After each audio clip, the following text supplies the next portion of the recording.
धर्मक्षय सम्पदं विदधतीं सौवर्णहारावृताम् नानारत्न विराजमान शुभगे सिंहासने संस्थिताम् श्रीमद्दिव्य किरीट कान्तिरुचिराम् ब्रह्मादिभिः सेविताम् सर्वाभीष्ट फलप्रदां हृदि भजे श्रीरङ्गधामेश्वरी उत्तिष्ठ कमले मातर्मधुसूदन कामिनी हेममालिनी सम्पद्भिस्त्रैलोक्यं मङ्गलं कुरु उत्तिष्ठ कमले मातर्मधुसूदन कामिनी हेममालिनी सम्पद्भिस्त्रैलोक्यं मङ्गलं कुरु सौवर्णकान्ति परिशोभित रम्यगात्रे रत्नप्रकल्पितमहारजताढ्यहारे हस्त्यश्वमुख्य चतुरङ्ग बलप्रपूर्णे श्रीलक्ष्मी भक्तवरदे तव सुप्रभातम् पद्मप्रिये विकच पद्मदलायताक्षी साम्राज्यदायिनि शुभे वरदानशीले नित्यानपायि वरपद्मसुहस्तमान्ये श्रीलक्ष्मी भक्तवरदे तव सुप्रभातम् पद्मप्रिये विकच पद्मदलायताक्षी साम्राज्यदायिनि शुभे वरदानशीले नित्यानपायि वरपद्मसुहस्तमान्ये श्रीलक्ष्मी भक्तवरदे तव सुप्रभातम् अर्थार्थिभक्तजनता परिपूज्यमाने सम्पन्मनोरथ सनाथ समर्च्यमाने राज्यादि सर्वविभवेप्सु जनाभिवन्द्ये श्रीलक्ष्मी भक्तवरदे तव सुप्रभातम् भक्ता समर्चन धिया कुसुमादिकानि पक्वान्नपायसफलानि सुवासितानि आदाय पादयुगमर्चयितुं प्रपन्नाः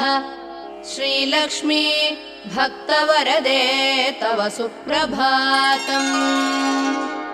आवाति मन्दमनिलः खलु सुप्रभाते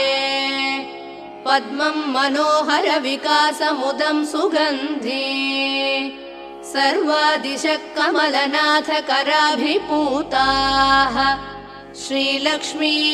भक्तवरदे तव सुप्रभातम्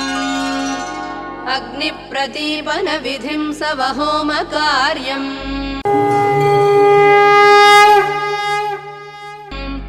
स्नानादिपूर्वक शुभं करणेऽनुशक्ताः शिष्टा विशिष्ट समुपासनमाश्रयन्ते श्रीलक्ष्मी भक्तवरदे तव सुप्रभातम्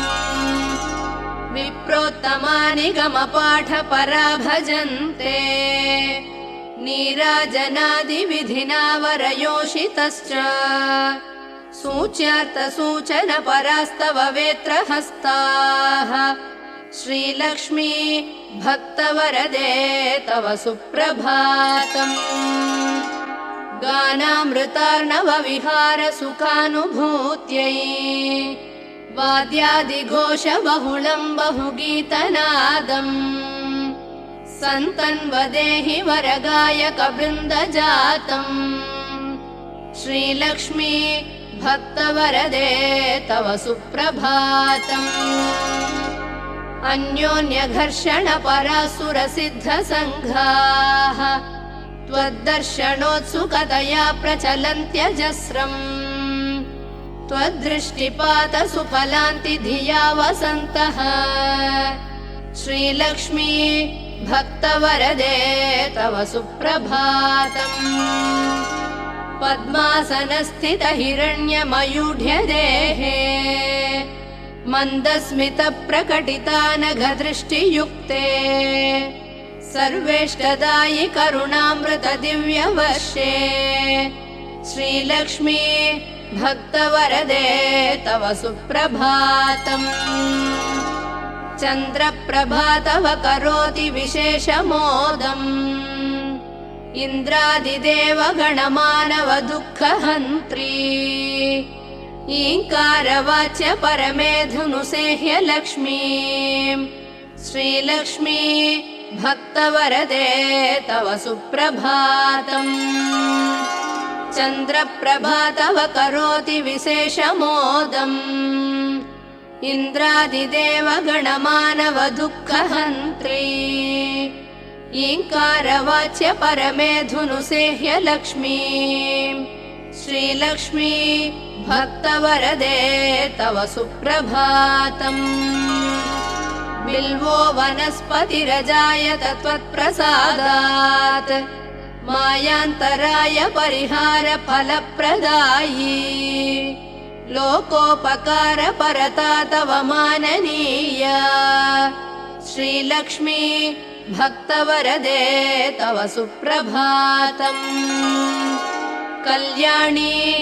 देवसुहृदाप्तनिधिः कुबेरः इच्छानुसार विधिना प्रददाति वित्तम् को वात्र संशयलवस्तव शासने हि श्रीलक्ष्मी भक्तवरदे तव सुप्रभातम् पुष्ट्यात्मिकां परिमलादृतदिव्यदेहाम् धिक्कारदूरसकलेष्टधनादिपूर्णाम् आधारशक्तिमनघां समुपह्वयेऽहम् श्रीलक्ष्मी भक्तवरदे तव सुप्रभातम् वैश्वानरानघमुखा खलु सर्वदेवाः तस्मादमुं तनयकर्दममात्मरूपम् सम्प्रार्थयेऽहमनिशं त्वदनुग्रहाय श्रीलक्ष्मी भक्तवरदे तव सुप्रभातम्